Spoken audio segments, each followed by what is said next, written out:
men yosh bo'lishimga qaramasdan menga tizzam oyog'imni suyak yemilishi diagnoz qo'yishgan. 4 yildan beri qiynalganman. Ancha qiynaldim, ko'p dorilar oldim, lecheniyalar qancha oldim, foyda ko'rmadim, baribir vaqtinchalik ekan ular. Mana shu kompaniyaga bitta qizim sababchi bo'ldi.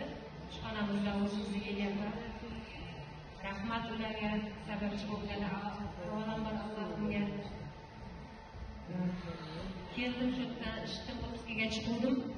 Keling deb taklif qilishdi, mana shuni bitta ko'ring. Bordim, ichdim, iste'mol qildim. Mana 2 oy bo'ldi, oyog'im yaxshi buklanmasdi, mana umuman. Hozir endi ko'rsatib berishga sal-aniq qilaman, uyalaman. Lekin oyoqlarim yaxshi yuryapti. Mana bitta joyda ham tura olmasdim men umuman. Har doim oyim onamga ham aytardim, onam ham shu yerda oyog'im og'riyapti deb har doim aytardim. Xudoga shukr, lekin yaxshi, ancha yaxshiman, yuribman. Charchab qolmayapman, charchab qoladi, oyog'im o'tirishim kerak, yurib ketishim kerak. O'sha men hammasini ichaman. Vitamin ichaman, smartlik ichaman, hammasini ichaman. Unga olib berganman. Qizim davleniya bo'lib yurdi, ancha 2 hafta davleniyasi ko'zlari qizarib, qip-qizil bo'lib yurdi.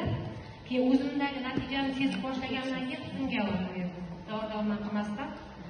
Yo'q, 3 kun 4 kunda o'sha ko'zini qizarishi ham ketdi. Keyin boshim og'riyapti, orqamga tortib qo'y dedi. Boshim ham og'rib qoldi o'shandan. Keyin anaqa nevarasi bor, Xudoga shukr, ishtahasi yo'q edi. Oyim o'zimdan chiqaman, ovqat yemayapti umuman dedi. Sen to'xtab turgin dedi. Mana shu boshlabasan hozir mana. Boshlasam 1-2 kun bo'ladi o'sha. Ko'raylik qana natijasi, bunga ham foydasi bo'lib qolar balkim dedim.